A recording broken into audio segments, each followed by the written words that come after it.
What's up, guys? What's up? Good evening, good evening. Teka. Guys, question. Okay ba yung audio? Tapos, kanina ba, bago pumasok mukha ako, narinig nyo ba yung music? Hindi ko ata na-unmute yung mic ko. Rinig ba? Hello? Pa-comment naman guys kung clear. Tapos kung narinig nyo ba yung music. Hindi, para ako tanga, nag-music ako, di pala rinig.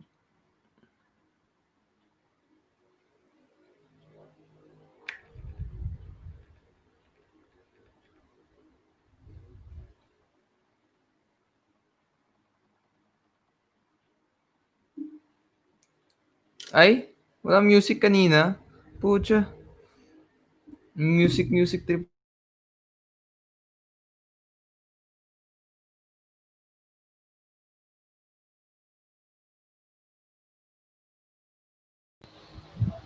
Hello? Teka guys iisin ko lang yung yung mic ko. Nag-iibang mic eh. Teka. Nasaan yung... Hello, mic test. I think it's good na. Alright, what's up guys? Good evening! Sa 756 nanonood sa YouTube and sa Facebook. Okay na ba guys? Rinig na? Na disconnect ako eh. Alright. Yun, meron na daw. Okay. Hey guys, what's up? Good evening. Guys, medyo medyo I might not make this super long. Siguro mga 1 hour, 1 hour and a half. Medyo masakit kasi ulo ko today. Puyat, maaga nagising. So tonight, ano ba yung agenda natin? Our agenda is, hopefully, by the way guys, napanood nyo yung Investa University lesson last night and hopefully nakaambag ako sa inyo kahit sa pagdadaldal ko. And holiday today. Holiday today. So walang trading but hopefully makatulong ako right, sa pag-prepare natin ng mga trading plan. Pero mamaya, merong US market. So after nito, yun, pasulyap-sulyap ako sa United States of America stock market. But game, let's start with the charting session. And by the way guys, sa mga Investa Prime Plus Annual and Investa Prime Elite subscribers natin, later during the live at 9:15, with somewhere between 9:15 to 9:30, we will be doing the raffle. So yung raffle yung cash raffle where 5 winners, tama ba? I think 5 winners will win 3,000 pesos each. So mamaya i-randomizer natin yan to choose our winners ng 3,000 pesos. Okay. Game. So, maglalabas muna ako ng mga indicator natin. Yung malupit nating EMA 20 at EMA 50 kasi basic lang tayo mag-trade. Teka. Kukulayan ko lang.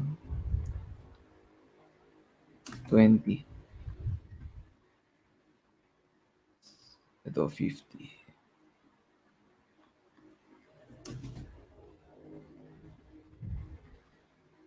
Okay. Maglabas tayo ng RSI para masaya tayo tonight. Guys, sino mag-music kasi pag nag-music ata ako, sa either di rinig or medyo sabog din eh. So, might as well keep it like this na lang. Teka, ano ba edit to? Bago na eh. Ayun. Ito, color orange na medyo bright. Boom. Yan, para lang may additional indicators tayo. Okay. So, before we begin with the individual stock request, let's go look at the index first. So, ano nga ba yung nangyayari ngayon? So, as you guys can see, I'm sure as you guys know, for the past, 2-3 weeks, so malakas sa Philippine market. Probably one of, if not the strongest market in Asia. Of course, I'm not sure. I haven't checked. Pero sobrang lakas. And now, tama lang naman na nagpo-pull back tayo, right? So we've hit a pretty key resistance here at 7.2. Diba if I zoom out dito. And so this was a good area to take some profits off, especially pag malalim mga base mo sa mga leading stocks. Pero ngayon, so we're seeing a pullback, di ba? And okay lang naman yun kasi yung nga, lasa market probably needs to form a higher base somewhere here. But we closed below, di ba, EMA 20, and at the same time, so short-term moving average, di pa yan nangyari since the breakout sa 6,000 levels. But now we've closed below on above average volume. So potentially, would I say na this is distributive? I wouldn't say that just yet. Diba, yung mahalaga sa akin at this point, at least for the short term, kung malakas talaga, dapat mag-hold na dito sa 6-7. Dapat di na yan bumagsak dyan. Pwede retest the gap, fill the gap, and then sana mag-base. Right? So hopefully it forms a consolidation. Diba? Something similar to what it did dito. Diba? Kung malakas talaga. But in the bigger picture, okay tayo, right? Still above EMA 50 yung medium-term trend natin. But kung malakas talaga, sana mag-hold above dito sa gap area. Tapos mag-consolidate muna. But this volume, as I've always mentioned, volume, sobrang malaking part yan sa trading ko. Warning signal na to sa akin. Tapos close below short-term moving average. So observe na ako. Parang at this point, di na ako magiging sobrang tira lang ng tira. Mas magiging observant na ako. Let's take a look at the US market. Ano ba nangyari sa US? So sa US, as of last Friday, yan, S&P 500 at a new all-time high. Ay, hindi naman all-time high, but at that level. So trying to give us a strong breakout here. So parang double bottom base. We have the Nasdaq, which is usually what I look at na lang. If we plot a downtrend line, yeah, looks like it's breaking out as well. So yun lang, sa US, mukhang medyo, if mabasag tong 12.4 na area, yan, very interesting yan para sa US. But if you look at the US, maraming individual stocks sa malakas eh. So, bottom-up approach ako dun. Meaning, I focus more on the leading issues rather than trying to dissect the index pa. But okay. Sige, let's start. So, first request, teka. Guys, subscribe kayo sa YouTube channel namin, Investa TV, before I start. Plug ko lang, subscribe kayo. Okay, game. So first is, muna, blue chip, BPI. So, ayun BPI. So after breaking out of the previous high,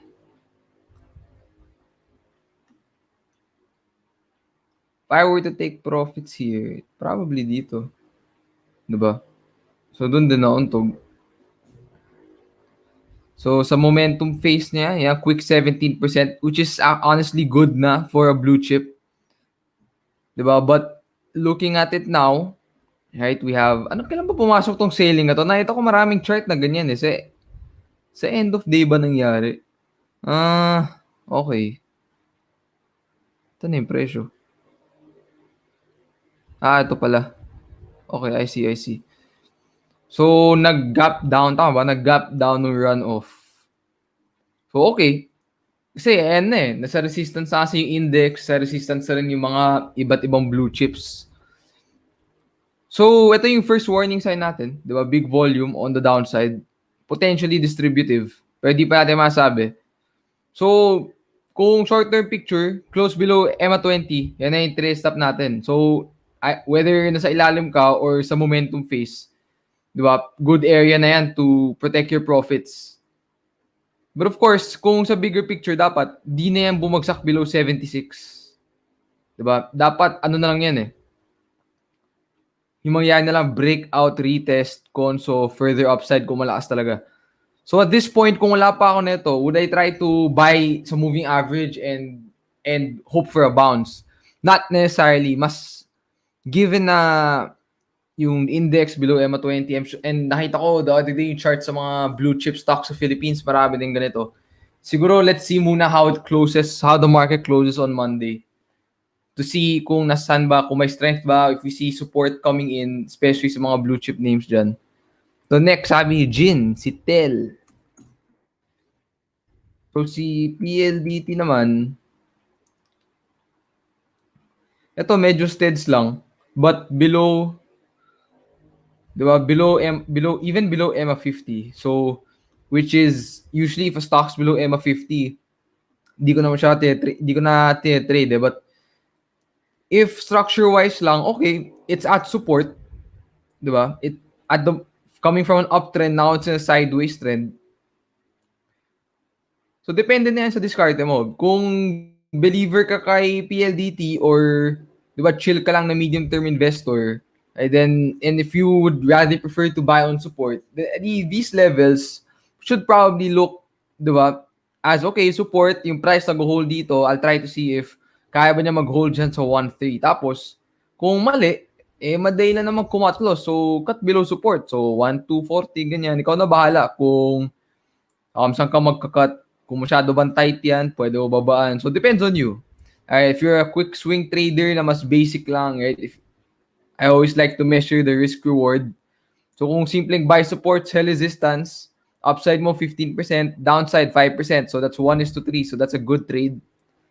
Diba? Kung swing trader approach. So, depende na sa'yo. But at the moment, andito na si Tel sa make or break levels na 1.3. Kung nag-below 1.3 yan, you might see further downside. Baka sa 1.50 ulit or something. Pero syempre, di natin mape-predict yun. Next. Bloom. Sabi ni Boss Estanda, Bloom.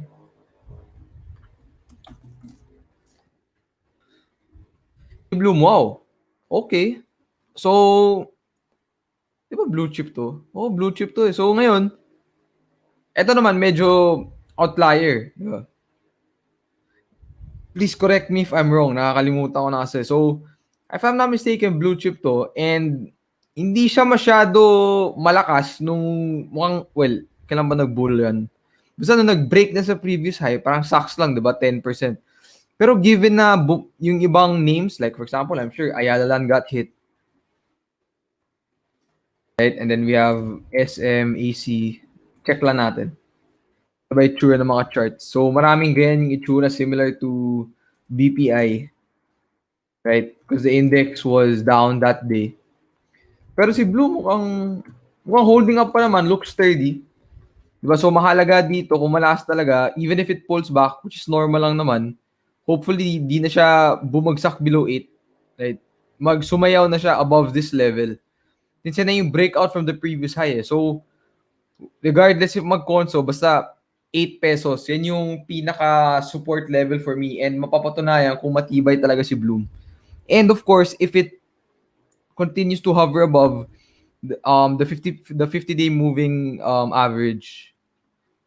So, yun yung para kay Bloom. Tapos, syempre, kung mabasag yung 9, edi pwedeng momentum, short conso momentum.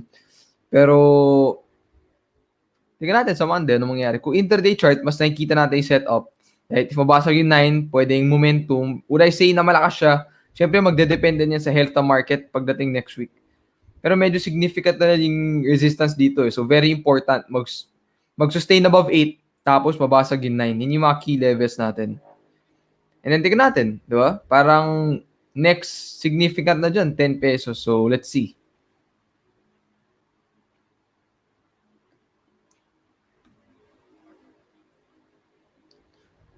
So, Wilcon. Sabi ni Chris.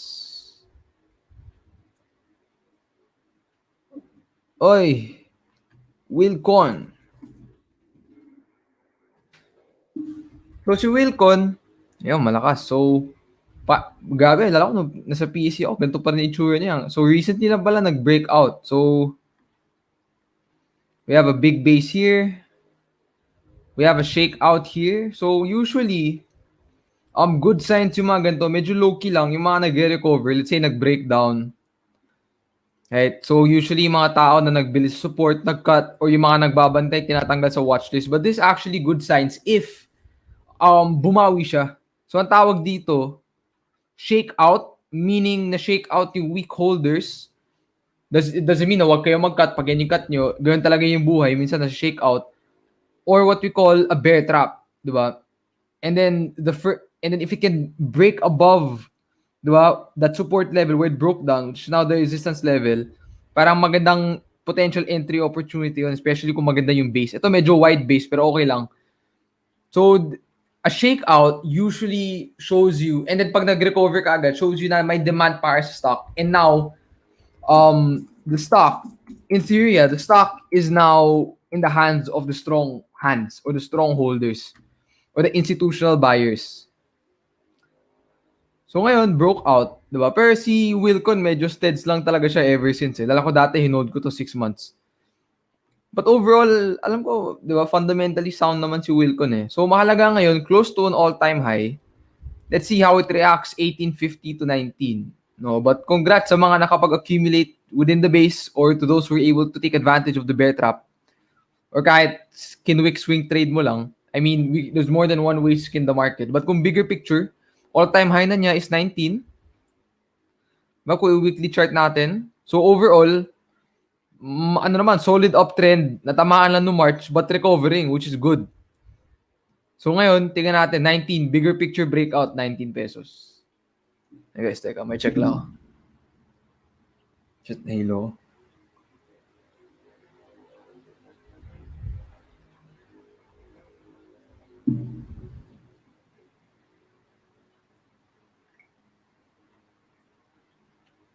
Guys, wait lang. Just have to check something. Okay, next.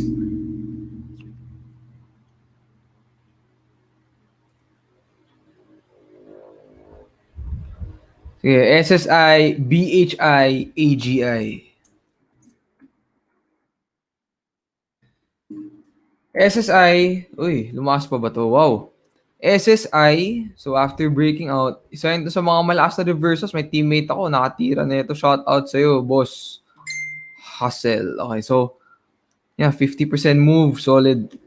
So ngayon, kay SSI, kung wala pa ako nito, what would I do? Una, pa-plot ko saan ba yung mga resistances dito. So this is one possible resistance. Susunod dito na sa may 210, 2 to 210. Right, so ano ba titignan ko ngayon? Meron bang continuation pattern? Meron bang possible point of entry? Right, if we drill it down to the early chart, meron ba tayong makikitang potential entry point?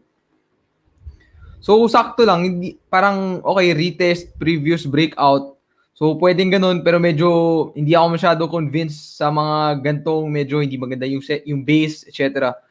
So yung mahalaga na lang dito is sa early, kung i-drill natin sa mas lower time frame. As you can see, nag-hold siya sa EMA 50 buong after the breakout. Hold, hold, hold. So, depende na sa'yo, buy on pullback or buy on the bounce of the moving average. Pero yung mangyayari ngayon dito, if nag-below to, right? If nag-below EMA 50, nag-below 165, 160, potential warning signal yun. But of course, that's only on the early chart. So, pang mas mabilis na trader, di ba? But if we're looking at the bigger picture, di ba, we're looking at SSI, tingin ko mahalaga dito mag-hold siya above dito, mga 155. Pero medyo malalim na siya from the previous high, parang 17%.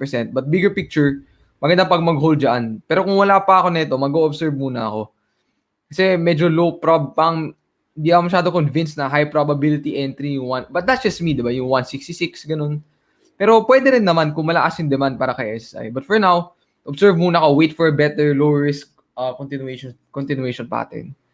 Then BHI daw. So ano ba meron kay BHI? May ano ba to? So si BHI mukhang recently broke out of its reversal pattern here.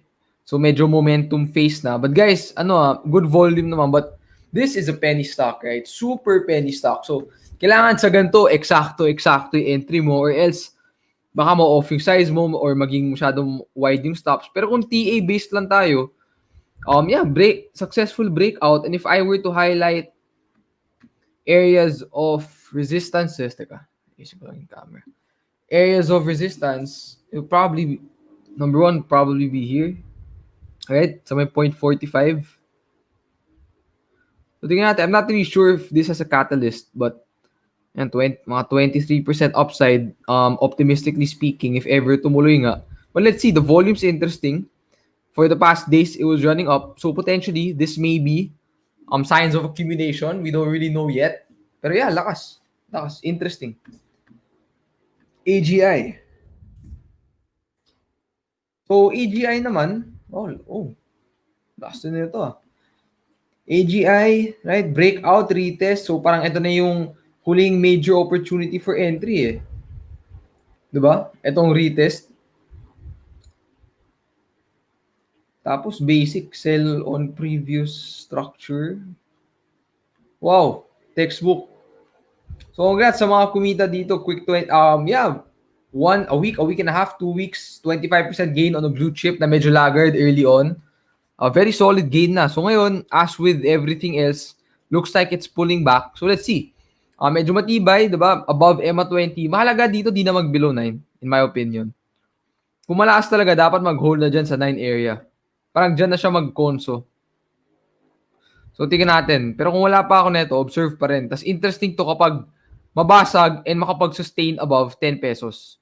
Kung bigger picture yung pag-uusapan, baka potentially, kung mabasag yung 12, we may be looking at the next resistance na significant would be 12 na eh. So tingnan natin. Medium picture. Long-term picture. So medium-term picture. Teka.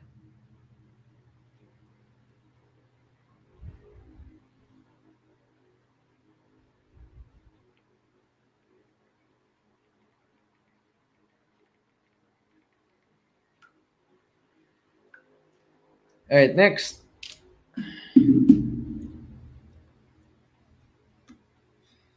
Ito si Alphabet. Pa-birthday ko na. Sige. So, ACR. Weird na mga pinipili natin yan. Naman meron dito ka ACR. Wow, looks, ano ba to? Is this, may catalyst ba to? It looks kind of volatile. Diba? Maraming whipsaws. So, try to break out here, pero napotso dito. Dito mukhang very indecisive. So, I mean, ngayon, I would try to see if, diba, kaya ba mabasag tong 150. Parang yan na yung major breakout point eh. Then, I mean, personally lang, di kasi ako magta-trade ng ganito eh. Especially if may mga iba pang opportunity. But, for the sake of the chart session, if I were to plot, diba, saan ba yung susunod na matibay na resistance?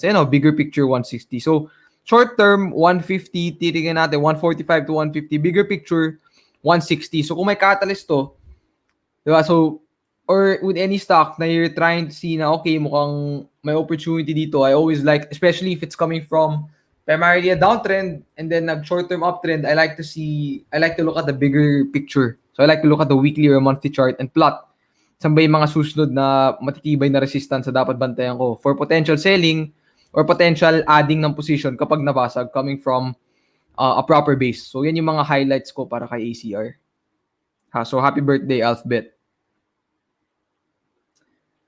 P-Core tapos IDC. Okay. Pa-remind na lang pag nalimutan ko. P-Core. Nangyari dito. Wow! Lakas ah. Hindi pa yung tumigil. So, P-Core, solid. From the breakout here, 27%. So, as you guys can see, it already broke out, right? So, very obvious. Ngayon yung tanong, kung wala ka pa nito, ano gagawin mo? Basic lang. It's either kung active trader ka, pwede ka tuwin sa intraday, maghanap ng continuation pattern. But if you're someone who, diba, someone who is busy, ganyan, wala na. You have to wait for a continuation pattern on the daily or to wait for a pullback kasi extended na siya from its recent base eh. So from its recent base up 24%, rule of thumb is, if I'm not, please don't quote me on this, but if I'm not mistaken, sa Momentum Master, sabi kapag 3 to 5% above the buy point, medyo alanganin na. 3% kapag bull market, parang sige, pwede pa. Pero pag 5%, sige, bull market, makapagbigyan ka pa. Pero kapag alanganin yung market, medyo olas na kapag up na 5% from the buy point. Bakit? Kasi, where will you place your stop? Pag nag-retest, down ka na 5%. Diba? So, kung 7% stop, sobrang tight. Imagine, if nabili mo sakto sa danger point, as Mark Minervini likes to call it, or the exact breakout point, and you put a 7% stop into it, ang lalim na stop mo, diba? Compared to if you bought at extended basis na, at extended moves na. So at this point, congrats syempre sa mga kumita. Diba? So don't forget to know when to sell, diba? So i-plot nyo lang kung saan ba yung mga significant. I would say somewhere between dito sa may 450, 460. But kung malakas talaga to, it can form another consolidation somewhere. Siyempre, di natin alam. Kung umabot sa 460, di sana mag-conso ulit na matagal. O yung matagal, basta sana mag-proper conso, similar to what it did here. Ang ganda ng consolidation dito eh. So, haven para sa mga position traders natin dyan. But hell for those na walang patience. Pero lakas, congrats sa mga nakatira nito. Water break. Whew. Tok na ako.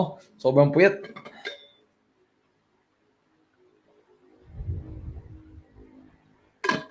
Shout out sa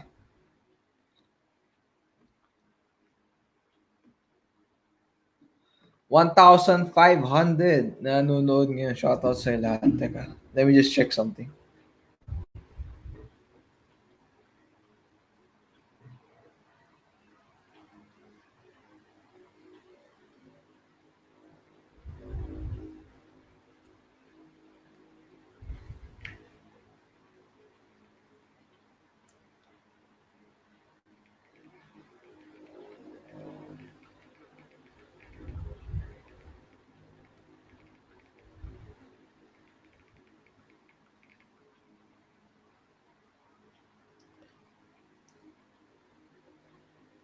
Wait lang.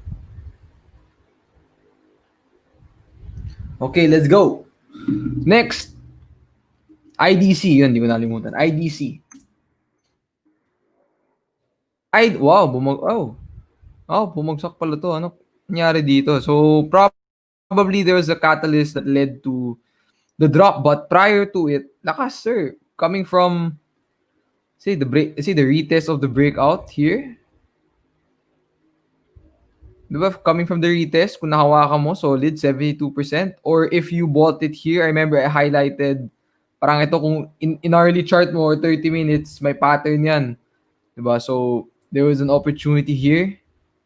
Tapos sakto, nasabayan ng parang bull run sa Philippines. So, solid. But, yeah, mukhang nag-gap down. So, I'm assuming there's a catalyst. So, I'm sure hindi siya stock dip. So or hindi siya cash dips naman nakalagay. So, I'm assuming there's a catalyst. So, it pays to, sometimes not only base everything off of pure TA. So, okay lang naman mag-pure technical analysis. Diba? Kasi I'm sure naman kung bumili ka, diba? Ito yung TP mo. Di actually, natamaan ka na nga sa TP mo eh. But if you're basing, let's say, trail stop mo, EMA 20, diba? Tapos biglang gumap down, magugulat ka na lang. So, sometimes it pays then to do a little fundamental research. Ano ba yung ganap, 'di ba? Ano ba yung nangyayari? What can we baka kasi there are things that can make the stock gap down. Syempre kung gumap up tas di mo lang bakit, swerte ka. But kung gumap down di mo alam bakit, tas sa pre-open mo nakita, syempre dun ka pala mapapa-reach. So sometimes it pays to, know the story also, but not allow it to give you biases. Right? Next, green. Si Bounce, green. Ang nangyari dito? Bumagsak na ba to? O malakas pa rin? Wow! Lakas pa rin. So, actually, wala na akong masyadong masabi dito eh. Basta mahalaga ngayon, bigger picture, dito may shakeout. Diba? As I've mentioned kanina, diba? Kapag nagkaka-shakeout sa major support areas, tas bumawi, tapos may breakout, mas mataas na yung probability. Based sa mga natutunan ko, mas mataas na yung probability na siyempre, di sure ball. Mas mataas lang yung chance na tumuloy siya na hindi siya mag-fake. Bakit? Kasi na-shake out na yung mga weak holders dito eh. So now, we're operating under the assumption na the strong hands have the stock or the institutional buyers. So now, when it breaks out, that should give you enough additional confidence or additional conviction na okay, mukhang pwedeng legit to, especially if you see the signs, you like to see like good volume, etc. So solid. Pati ako, di mo na-shake kasi wala akong hawak, but akala ko GG na dito eh. But overall, solid trend. So let's see, kung resistances ang pinag-uusapan, 280, tas stress, yun yung significant. Kung wala ka pa nito, I mean, hanap ka na lang ng dip, ng continuation pattern. If tingin mo, momentum pa, yan na, na-highlight ko na yung mga resistances. So depende na sa approach mo. But overall, solid trend. And yeah, solid dito. Good base here. Even prior, yung mga mini bases, but this one was a good base. Kala ko upside niyan dati, 220 lang, nagkamali ako. Kaya, kaya sabi, opinions are often wrong, the markets are never wrong. At parang lumit yung camera ko. Nag-zoom ba? Ano ba? Ay, I have an email. Yung galing yan. Never mind. Okay. Next. All HC. Tapos, MRC after. All HC, MRC. All HC. So, yan. Trend is looking good, diba? Overall, uptrend. So, tingin ko, kung short term ang pag-uusapan, kailangan mag-hold to above sa trend line niya. So, dito sa may tres, ay di man, well, yeah, kung mag-break below 3, baka mag-lower dip pa sa may 280 kasi. So, kung wala pa ako nito, di ba, ano ba tinitignan natin? So, plot natin, ano ba yung mga significant na areas dito kay, kay All HC? So, this is one. Oh, textbook din pala eh. Doon din akong tug eh. So, congrats sa mga nakabenta dyan sa may 340. That was, well, kung dito ka bumuli sa breakout, upside mo 15%, pwede na, quick trade, quick momentum. So, mahalaga ngayon, di siya mag-below 3, diba? Kung malakas. Kung short term lang ang pag-uusapan, 3 pesos, sana mag-hold. Tapos, so if it's going to respect the downtrend line, diba? Boom, boom. Tapos, higher low, then hopefully breakout. But we'll have to see for now. Mahalaga, observe muna, tingnan natin kung mag-hold sa 3, and then potentially, kung mabasag yung 340, or kung mag-build siya, syempre, mas maganda pag mag-build siya ng bigger base. And potentially, baka mag-below 3, pero okay lang. Bigger base, bigger conso, similar to what Green did. Okay, tapos MRC, tapos nakita ko may IRC. So MRC, wow, lakas din nito. So hirap makahanap ng entry dito, no, unless i-intraday mo. Diba? Unless i-intraday mo, count patterns, marami naman dyan. So di ko na i-highlight isa-isa. But yeah, so I think at this point we have to see na, diba, ano ba, nasa na ba si MRC ngayon? So kung weekly chart natin, ayan na. Very significant area of support before, now acting as a potential resistance. And dun nga, medyo nauntog, right? So, but that's okay. So, mahalaga lang ngayon, di ba? Hindi na siya bumagsak below EMA 20. Potential kasi feeling ko maraming momentum traders sa may trail stop dito sa 0.50. So, baka sabay-sabay magbenta. Siyempre, di ko alam. Wala ako sa utak nila. But, kung malakas talaga to, dapat di na mag-below 0.50 or at least mag-close above 0.50. Kahit mag-below intraday, basta mag-close above, okay yun. Tapos mag-form ng conso at least. Or basta mag-lower, mag-higher low lang dyan. Mag-dip EMA 20, higher low conso, breakout 0.60 if ever malakas talaga. Kasi medyo yung akit niya, wala masyadong pahinga eh. And that's because of, syempre, malakas yung market. So malakas din yung mga, kahit yung mga smaller caps, yung mga breakout plays malakas. Congrats sa mga nakapag-trade niyan. Then IRC, pretty similar, but this time, yan, medyo may warning signs na. Tried to almost close below our short-term moving average. So what? Pero nag-hold naman, close above 160. Pero initial warning sign na yan. Diba? So if meron ka nito sa malalim, so this can be an opportunity for you to sell, especially kung ito talaga yung pinlano mo na trail stop. Of course, you can also use EMA 50, a much wider stop. But really, that depends on you na. But for me, if this closes below 160, so baka nga the next line of support would be dito na, somewhere close to 150. So tingnan natin. But kung wala pa ako nito, di ba, is a dip to EMA 20 a potential buying opportunity? Yes, kapag nag-bounce siya, kapag nag-break hindi. So it really depends sa approach mo. Wala naman genius na method eh. Di ba? Kung bumili ka sa EMA 20 tapos nag-bounce, tapos nag 2 pesos, genius. Pero kapag nag-breakdown, sana di ka na lang bumili. So it's really a game of probabilities. Kung ito yung setup na trip mo, na add or buy on a pullback to a moving average, edi yan yung system na pinili mo, you have to execute upon it, right? But given na nag-try siya mag-breakdown, tapos kung tignan niyo yung volume, di naman siya high volume, below average. So baka mag-hold lang, mag-conso, or at least kung bigger picture, mag-hold yung 150. Next, sabi ni Ron, Meg, so Meg lang, TBJ, medyo magkamukha naman ata na MRC. Meg, what a break.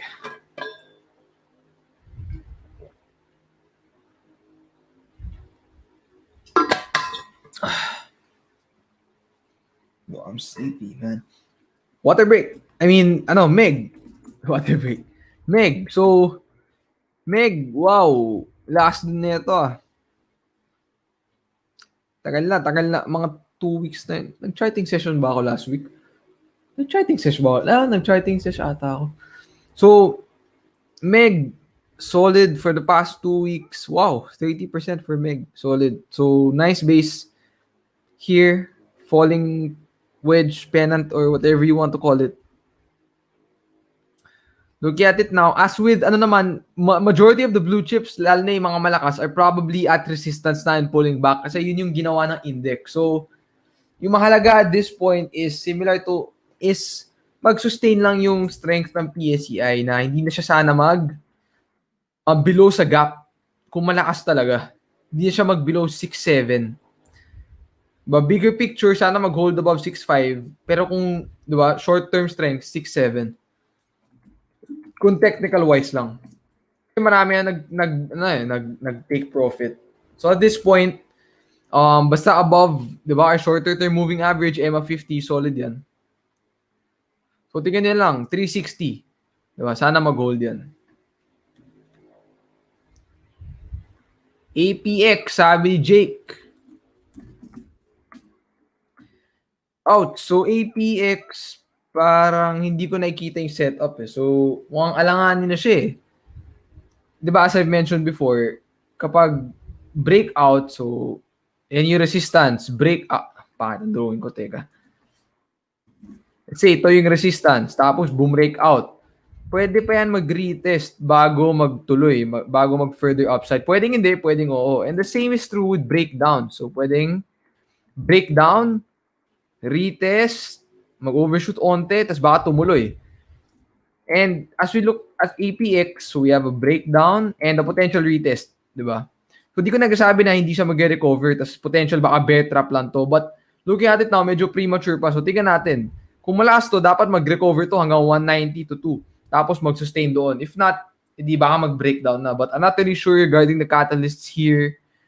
Kung may, alam ko, nagbe-benefit sa gold or sa oil, di ako sure. But yeah, kung price action-wise lang, okay, above EMA 50 ulit, bumawi naman. Pero ngayon, kailangan sustain above 185 to 190. Para kung masabi na potential bear trap nga to. Vita.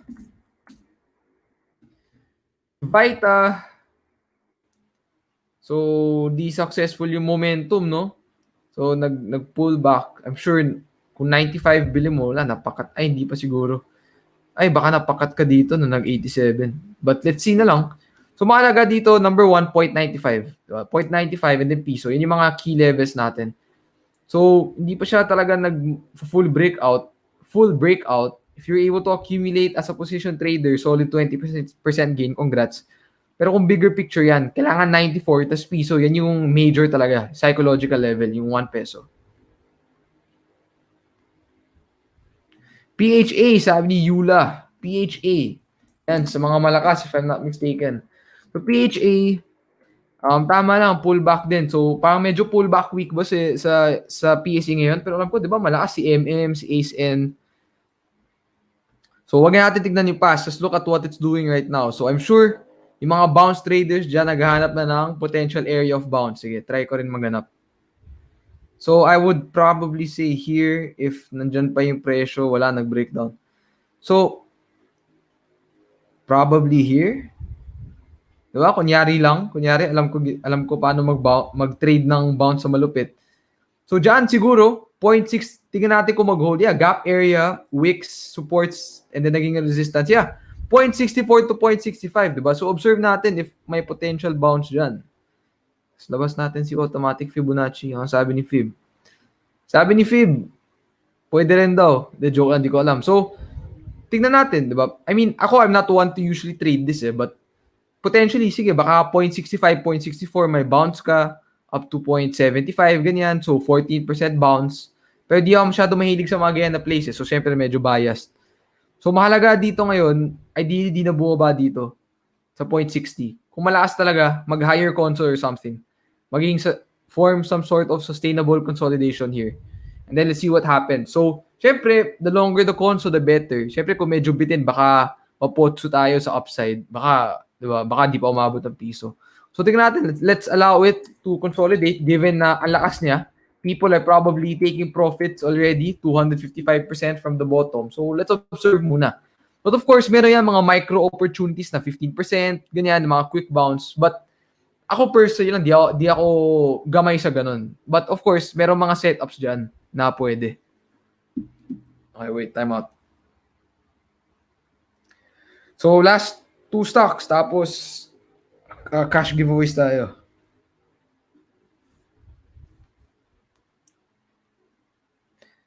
Give me 1 moment.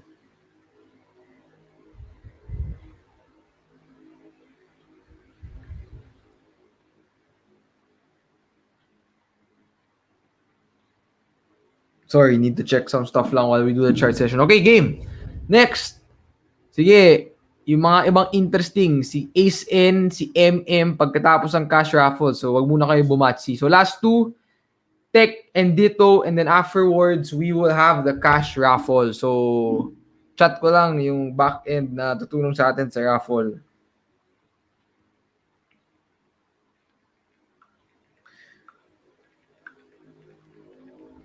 Okay, so, Tech. Ano ba nangyayari kay Tech? So, okay, so, okay naman, kahit di pa naman deads. Yung nga lang, mga pullback week last time. So, breakout here. Nagka-retest. So, holding above pa naman. I mean, nauntog na rin. Mukhang nauntog din sa significant na resistance. Ito yung mahirap kapag downtrend trade mo eh. Sa next resistance na significant. Di ba? Minsan dapat mapabenta ka na. So, 20% gain. So, congrats sa mga nakapagtira ng momentum network, nakapag-catch a retest. Pero kung wala ka pa neto, so nag-bounce na slightly, di na nagbigay ng lower dip to 620. Pero if nabigay, di ba? Parang potential retest, EMA 50 nandun din. If not, editigan natin kung mag-consolidate. Kasi usually, yan naman galawan ni Tech. Up move conso, pero ito medyo off. Tapos dito, consolidate, right? So, tingnan natin. Baka mag-conso muna siya, magpahinga muna. Especially considering na maraming overhead supply, meaning maraming mga ipit na yung logic sa overhead supply.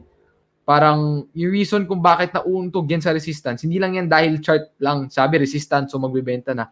Sometimes there are people na ipit and sometimes it's not just one person, pwedeng marami na di nag-cut loss or let's say even kahit dito na nag-aantay lang na bumawi yung stock para makapag-lessen ng loss. And that's sometimes that can also act as significant resistances na medyo hassle.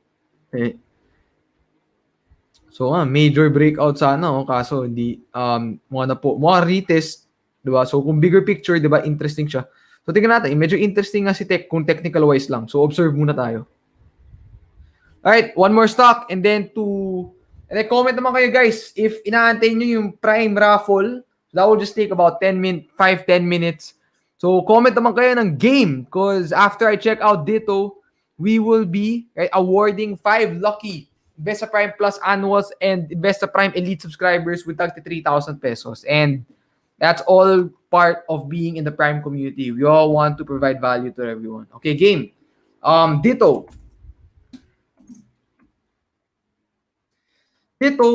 same as, console lang, di ba? So, you don't really have to overcomplicate it.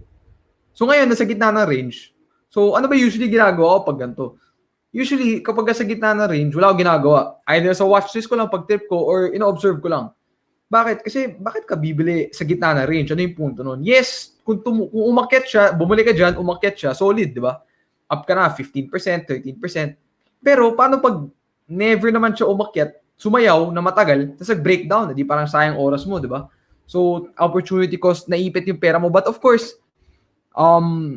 pwede rin naman, kunyari, position trade at this area. But for me lang kasi, I'm not one to usually accumulate sa gitna ng range. I like to wait for it to go to my what I call decision-making zones, di ba? Either a bounce to support or break of resistance. So, bakit, kung nag-aantay ka ng resistance, ba't di ka lang bumili dyan, di ba? Or something.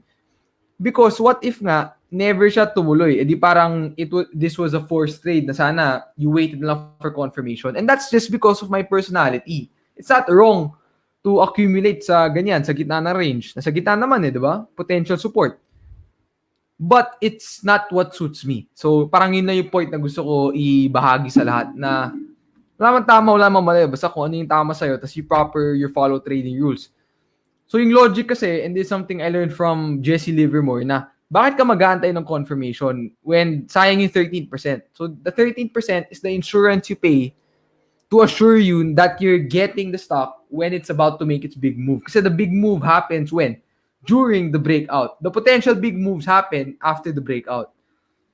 So for example, ginawa mo to, nag-cons siya, di ba? So nag-AQ ka dito. Pero wala, napotso lang, tapos bumagsak, cut ka ulit, tapos akit ulit. Siyempre, nakaka-bad trip yan. So, ako, given na mas focus ko, bigger picture, ano muna ako, di ba? Chill muna. Aantay ako ng confirmation. But sometimes, if malakas yung market or may catalyst yung stock o napag-aaral ko na mabuti, di ba? Yes, pwede ako mag-accumulate. Pero usually, mas trip ko mag-accumulate pag parang dito sa mas desirable levels, di ba? Sa lower range.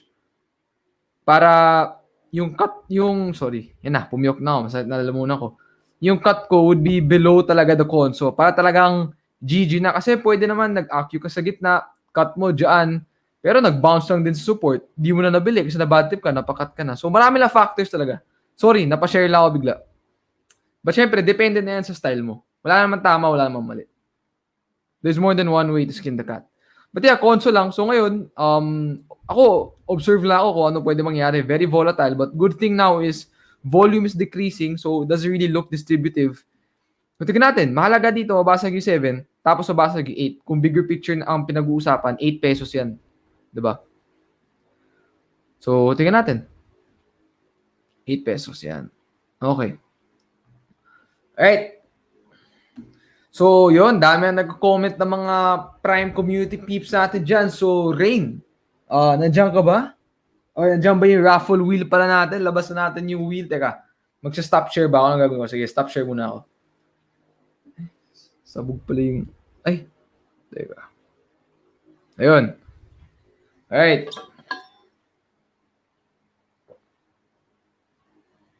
Oh my God. Ano to? Okay. Sa sobrang dami ng kasali, kaya na-itsure na wheel natin. So, alright guys, di na ako magbe-music, no? But we will be, hindi na ako magbe-music, ha? We will be having 5 winners ng tag 3,000 pesos chosen from the Prime. Yan, shout out sa mga Prime community. Na kasama sa Prime community. Na paano malalaman kung kasama ka sa Prime community? Kapag nakasubscribe ka sa Invest sa Prime Plus Annual or Invest sa Prime Elite or basta kasama ka sa Elite sa Annual, yung Prime Plus Research Group, kasama ka dito. So, good luck to everyone. And alam ko medyo biglaan to. Well, i-announce namin pero biglaan because we just want to provide value to everyone and show na we appreciate you guys subscribing to the features. We appreciate you guys supporting Instagram, supporting the mission. So, syempre, without you guys, without the whole community, di namin mapapatuloy yung gusto natin gawin. Gusto namin gawin para sa lahat ng Pilipino. So, ayoko na. Teka. Ang ganda ng comment na to. Sabi ni Robin, Prime Elite lang, malakas. So, tama ka dyan. De joke lang. Lahat ng levels ng Prime malupit. Alright. So, let's go. Without further ado, Rain, I believe one winner muna or baka biglang 5 na, di ko alam. But let's see.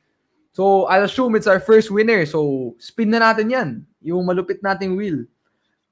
So, congratulations to our first winner. Sino? Username? Okay. So, guys, ina-assume ko na username to. Tama ba? Rain, username ba to? Hello.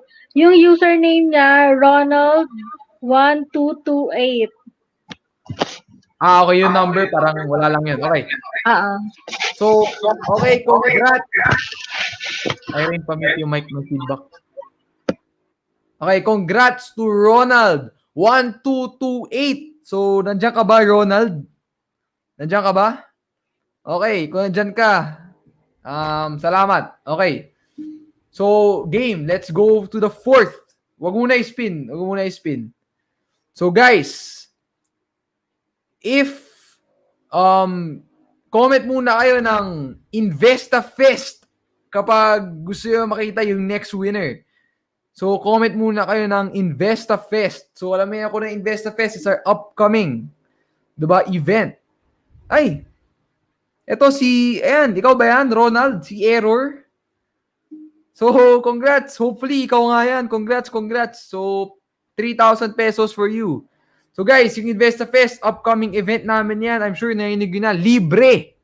Just head over to instagrams.com/investafest. We've invited some of the best speakers in the industry sa business, finance, personal development, entrepreneurship, trading, investing. So, it's free, So, hopefully, you guys can go and invite your friends. Target namin, sobrang daming tao pumunta para maka-impact. Alright. Next winner. Let's spin the wheel, Rain. So, tantaranan. Congratulations to our second winner. Congrats to Starlight. So, Starlight, nandyan ka ba? So, hindi ko alam kung nandyan ka. But, Starlight, kung nandyan ka, congratulations. Comment ka na lang. Baka di ko makita. Ang dami nagko-comment. So, Starlight, congrats. And yun. No? Naka-VIP daw si Nico Tolentino. Yun, solid. Ang VIP, magkano ba? 999? Tama ba? 999 ata. Dami ng perks. Lifetime access. You know what I'm saying? Okay, game. No, wait lang. Naglalag lang siya. Ang dami kasi masyado. Daming member. Okay, guys. Gusto nyo malaman yung susunod? Comment kayo. Investa Prime lang. Malupit. Okay, yan. Sorry. Baka malakas yung sigaw ko. Lumapit ako sa mic. Comment muna kayo habang nag-load. Investa Prime lang. Malupit. Shot na lang muna ko.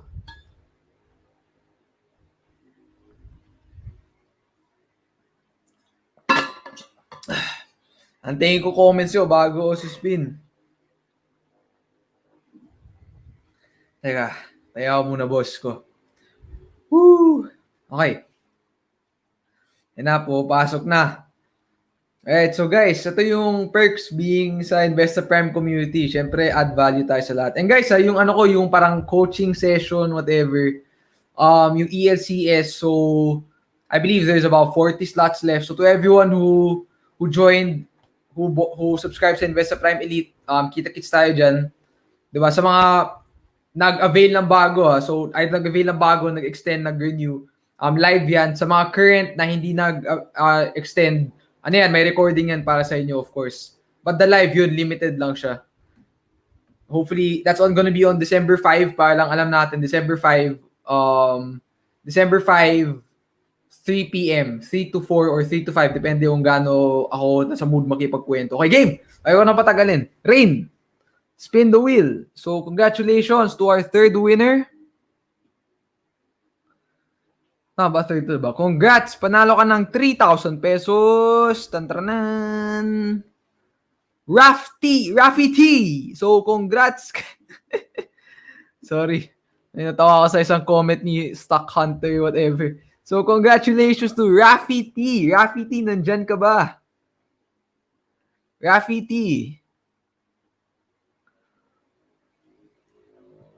Okay, di ko alam. But anyway, Rain, punta tayo susunod. So, Raffy T. Wait lang. Sige guys, medyo naglalag lang. Raffy T, congratulations. Guys, wait lang, naglalag lang, medyo madami.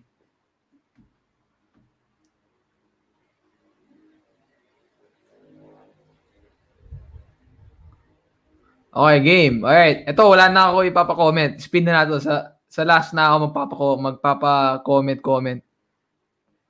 Sige, Rain, spin mo na yan. So, our fourth winner, second to the last. Congratulations to the fourth winner ng 3,000 pesos, Varisk. So, Varisk, if nandyan ka, congratulations. Okay, so game, last winner. ng 3,000 pesos. Sa mga nagtatanong paano ba sumali dito, basic lang. All you have to do is subscribe to Investa Prime Plus Annual or Investa Prime Elite, and automatically you'll be part of the Prime community. Di ba? May Prime Research Group, may insights from the team, from the Prime Research team, and yun. Hopefully, right, marami kayong napulot na learnings doon. Kung elite, yung mga elite webinars natin. So, ito lang, just another way you want to add value to all of you guys. Alright, for the last one, comment muna kayo kung gusto niyo malaman ng salamat, Toma. Okay, so yan, comment niyo muna. Inom muna ako tubig.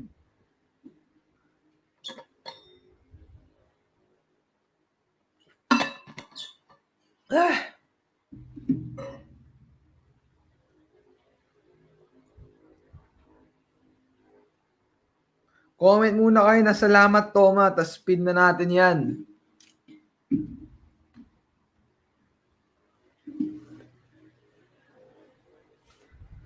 Sige, sana yung mga nag-comment ng salamat, Toma. Ito na.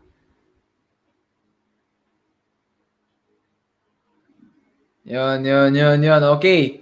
So, to our final winner for this month. Spoiler, for this month ng 3,000 pesos from the Prime community. Congratulations. Kindly spin the wheel, Raid. Congratulations to Tantranan. To.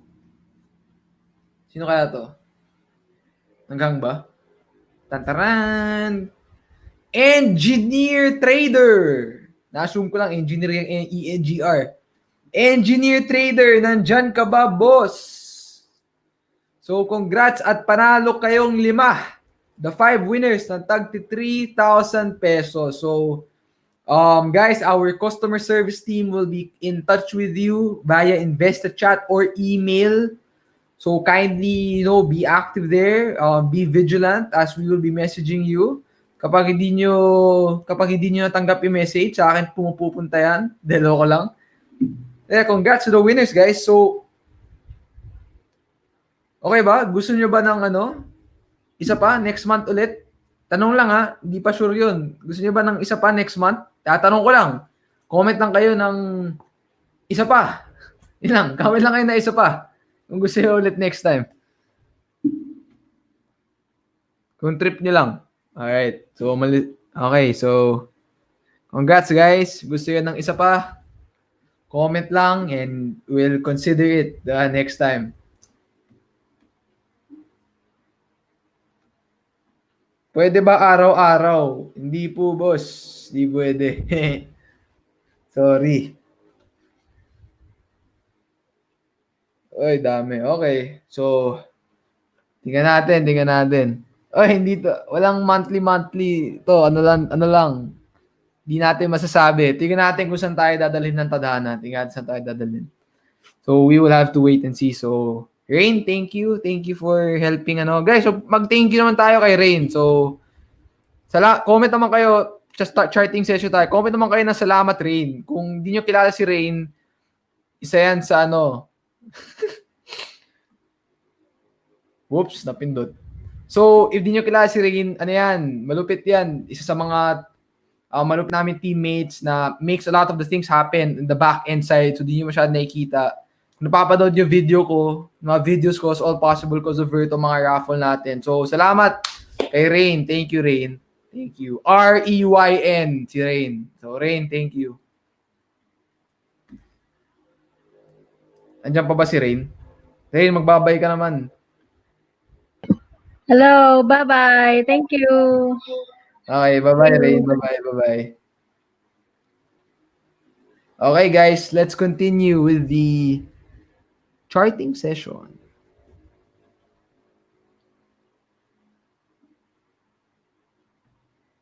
Teka. Hala, ay. Okay, buti na lang. 10:30 pa pala US market. Alright, as promised. Ay, laki naman ng mukha ko, sir. Malaki pa rin. Teka. Ayun.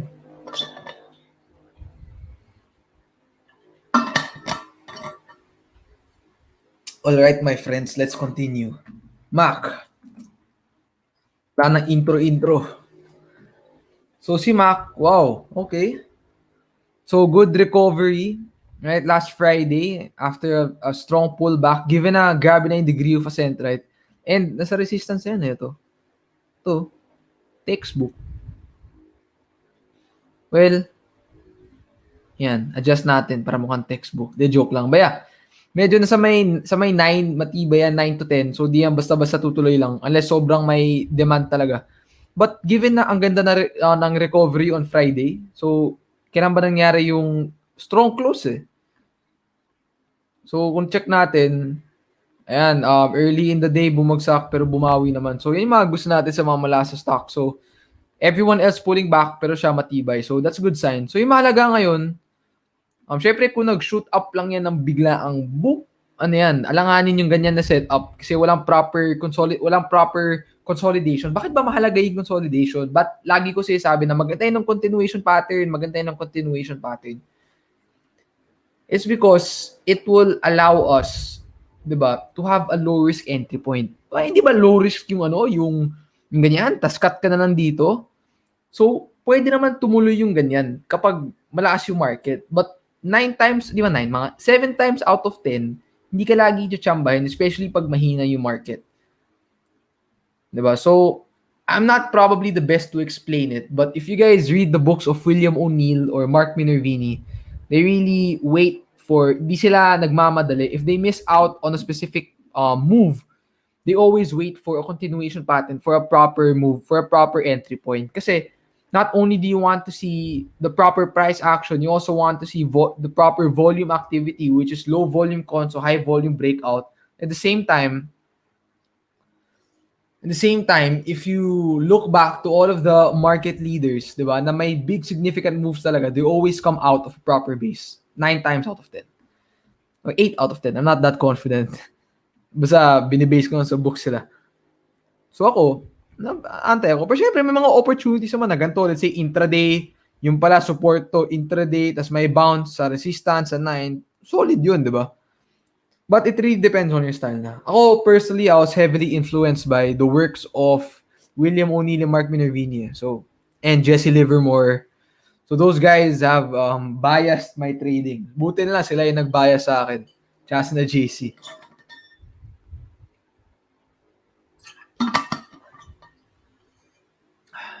Okay. Ano nga ba yung next? EW, East West. Wow, uy. Hala. Last na pala nito. Lala ko dati, nandito lang to eh. Wow! Congrats! Oh my God. Ay, 35% lang pala. Kala ko mga 100. But yeah, the trend's pretty solid. Right? A much, hindi siya kasing bigat in a BPI, ganyan. But, so at this point, di ba, at resistance, like most of the moving stocks.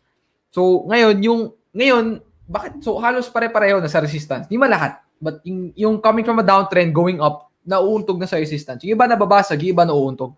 So, ano ba yung gusto natin makita at this point? You want to see, sino ba yung pinakamatibay? Sino yung hindi na magbibelow EMA 20? Sino yung hindi na magbibelow support? Sino yung mababa lang yung pullback percentage-wise? Yung iba, baka 10%. Yung iba, 12%. Yung iba, 10%, 8%. Sino yung magpo-pullback ng 4% lang, 5%, magta-tight conso? Yun yung mga potentially, yung mga next na malakas kapag bumreak out, diba? So, yan yung mga hinahanap ko. Who's the one who can correct or pull back the least percentage-wise on low volume and break out the fastest pag nag-upturn yung market. Kapag nag-upturn nga, yun yung potential market leaders natin. So, East-West solid last. I'm not saying na yun yung mangyayari, but it just went to my mind nung nakita ko si East-West.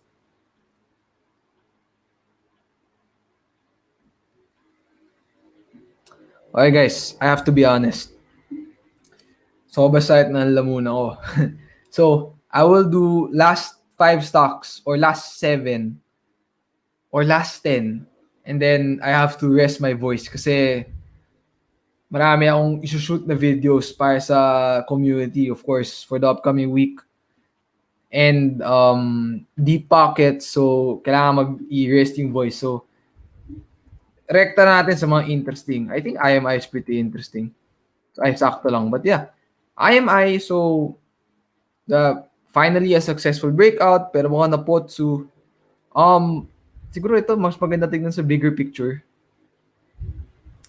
Paano, kung bigger picture breakout, yung susunod na resistance dyan na significant, dito na sa may 8 to 9.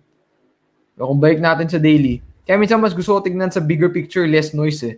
Tapos drill down mo sa daily, hanap ka ng magandang setup. So, pwede dito, kunyari, nag-retest, tapos, di ba, target 8 to 850. But of course, hindi lang siya basta-basta abot doon. Kailangan may volume, kailangan may catalyst. So, I'm just looking at the setup. At this point, parang parang chill lang ako at this point. Di ako nagmamadali. So, parang ito na yung retest kung sa wicks mo ipa-plot. Di ba? Parang nag-hold na above the breakout point. So, observe pa rin si IMI. Teka. Sorry. Nice lang. Next, nickel. Mga na late, don't worry. Meron tong replay. So, nickel, wow. Lakas, sir. So, ganda. So, coming from this, that. So, breakout here. Conso pattern here. Breakout. Right. We have a mini breakout here. So, at this point na grabe na yung inakyat, I'm trying to look at, okay, in terms of risk-reward,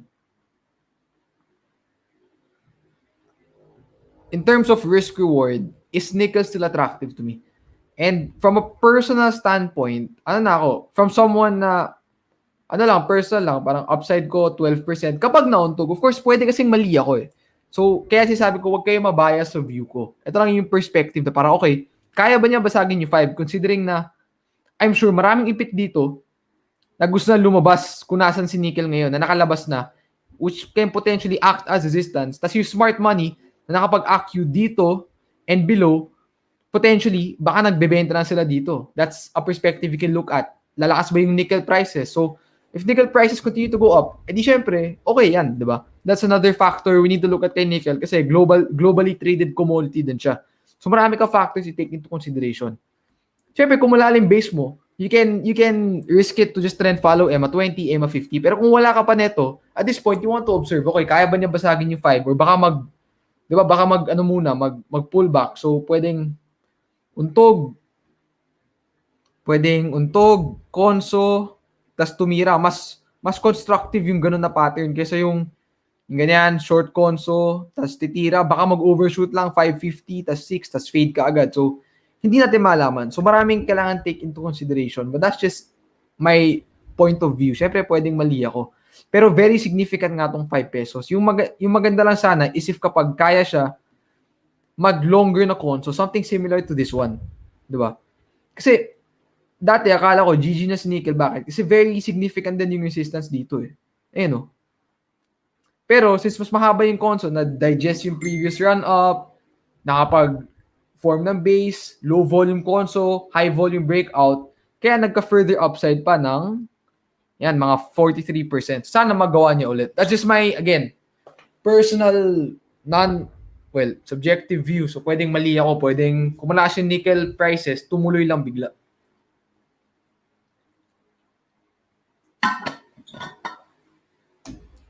And FNI is probably the same. Uy, nangyari dito. Hala, talaga. Okay. Mas manaas pa si FNI. The joke lang. That's interesting. Okay. So, at this point kay FNI, hindi ko na pa-plot up. Kung wala pa ako neto, nagagawin ko? So, ganda ng breakout dito. You know? Classic. Mabibenta mo ba dyan? Siyempre, di natin malaman. But, at this point na mukhang nagka-reject, okay. At this point na mukhang nagka-rejection dito, we need to see, okay, ito na ba yung end game ng move? Nagka-climax stop na or kaya ba niya mag-con? So, ngayon yung mahalaga sa akin dito, bigger picture mag-hold above 180. Right? Bigger picture lang naman. And then, mag-conso somewhere at this area. Bigger conso leading to a tighter conso. But at this point, kung wala pa ako nito, di ako magmamadali. If nag-dip nga towards 180, sige, baka may bounce, 180 to 2, di natin malaman. But kung bigger picture yung approach where you want to see if, okay, coming from this big move na walang continuation patterns, can it consolidate in the proper way, digest the gains, and tingnan natin kung may institutional support pa rin, kung attractive pa rin to sa mga big boys, or kapag nagsimula na sila magbenta into strength at this point. So, di natin malaman. We have to observe muna. Oh no. Sorry. Start na lang muna ako. Guys, sorry. Start na lang muna ako. MM na, MM. Triple M, mali. MM. So actually, MM, it's almost the same eh. Diba? So breakout, congrats sa mga nakakuha dito sa momentum na to. But at this point, hahabol pa ba ako? So at this point, it's the same thing. If you miss out, you wait for the proper setup na. We're at all-time high levels naman. So saan ba yan pwede mag-dip? Baka, mahalaga dito, tingin ko dapat dito mag-hold kung malakas talaga. Right? Or basta 5. Kung bigger picture talaga, 5, dapat di na yan bumagsak below dyan. Yan sa may EMA 20 na area. At the time, EMA 20 might be here na. But yeah, at the moment, dyan.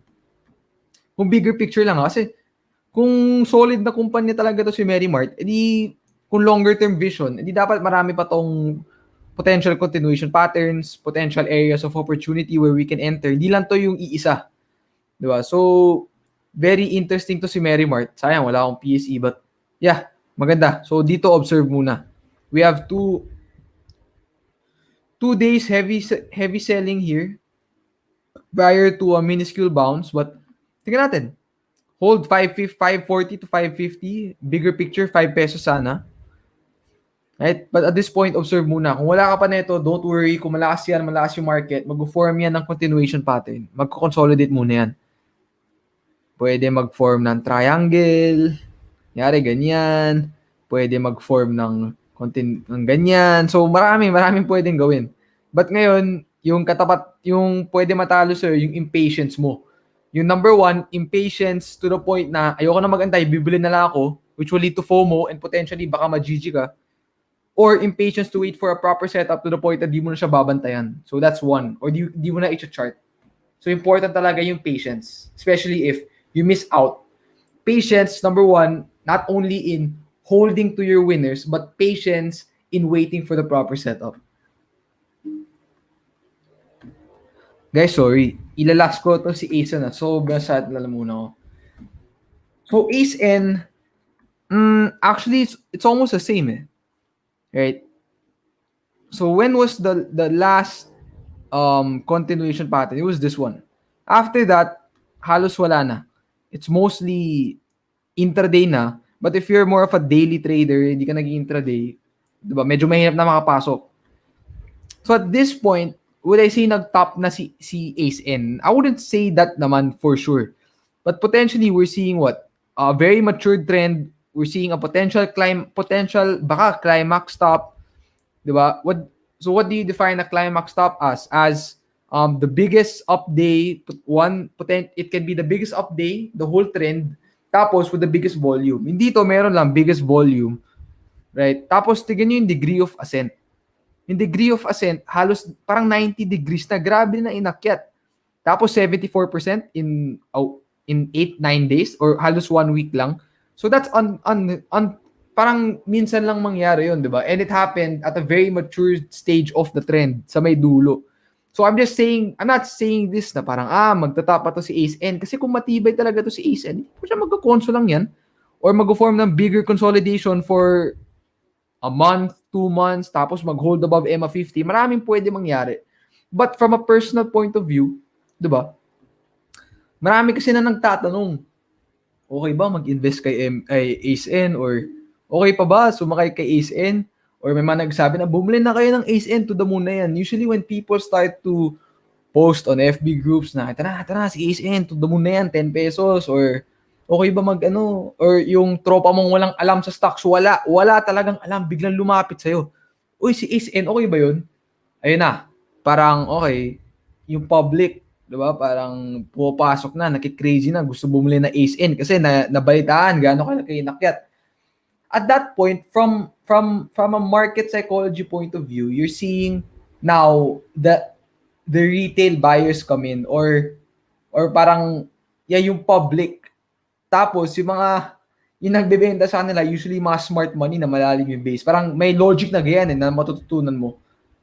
So at this point, yun na ba yung nangyayari kay Ace? And syempre, we can't really say for sure until it breaks down from key levels. And ngayon, nag-hold up pa naman siya. So yung mahalaga ngayon, if you want to see further upside kay Ace and mag-conso, pwedeng short, mas ideal kapag bigger conso. Something similar to what it did here. Something like this, pwede na yan. Or pwede na to, yung ganyan. Diba? Or yung ganyan, yung mga ganyang kahaba, para lang ma-digest yung run-up kasi grabing inakyat, diba? But of course, we're still at all-time high level. So, we can't discount the fact na as long as there's continuous demand, with the proper setup, pwede pa umakyat yan. Top na ba to? Siyempre, di ko alam. Di ako genius. But at this point, if meron ako neto, nagbenta na siguro ako ng onte, ng kalahati, ganyan, tapos nag-trace na pala ako, trend follow. Depende na yun sa diskarte mo kung paano mo i-manage yung position mo. Kung wala pa ako neto, ano na ako? No touch muna, observe muna. Sige, baka may iba trade nung bounce na yan. Okay yun. Kasi bounce setup, baka setup mo yun, setup ng iba. Okay yun. But for me, na hindi ko setup yun, ano muna ako dito? Observe, tingnan natin kung may consolidation, tingnan natin kung kaya ba mag-hold above yung mga moving averages.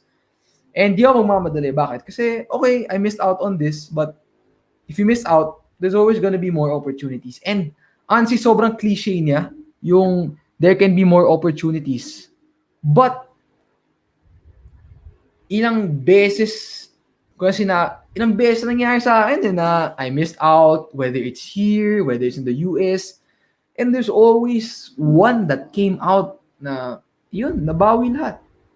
For example, if you missed out on every stock that moved from last month all the way to bull market 2017, tapos huli mo si Ace in, di parang, di ba, I mean, there's always opportunities.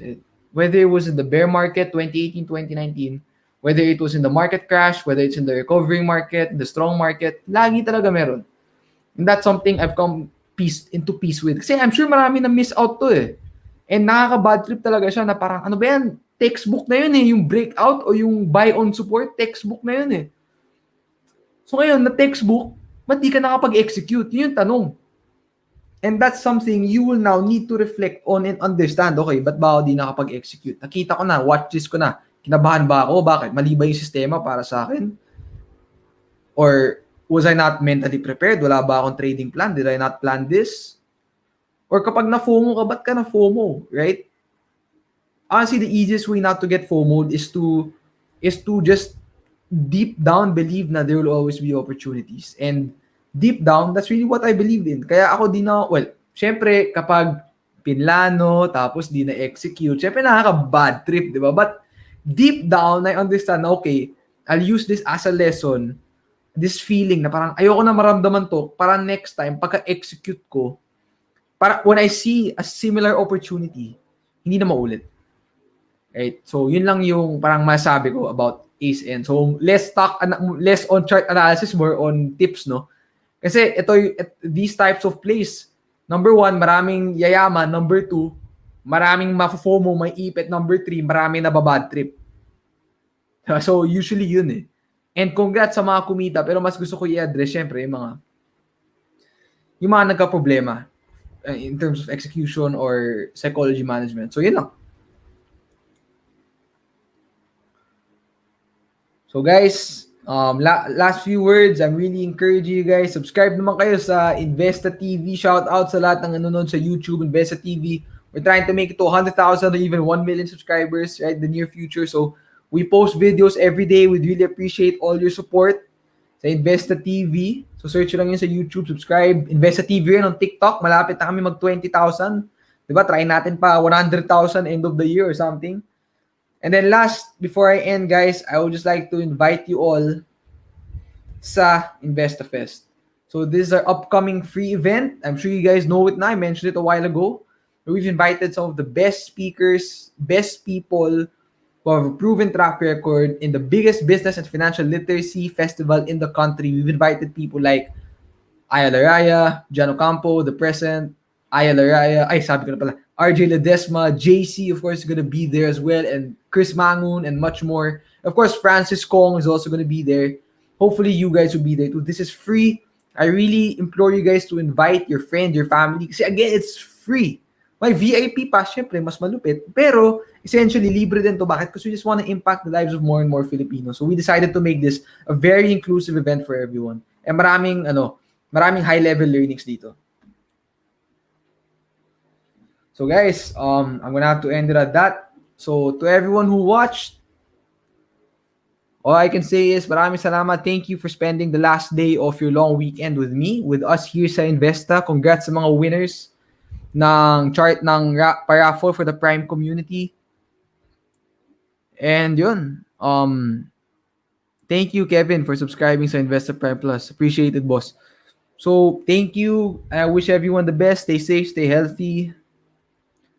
Enjoy the process and just enjoy the journey, and good luck sa upcoming trading week to us and to the US traders out there. Magpupuyat na naman tayo. And yun, good luck, good night. And I'll see you guys next week. So, good night. Bye-bye. End ko na yung stream. Bye-bye, bye-bye, bye-bye. Thank you guys. Thank you. Bye-bye. I'm not too big. Set lang muna ako. Bye-bye. Bye-bye, bye-bye.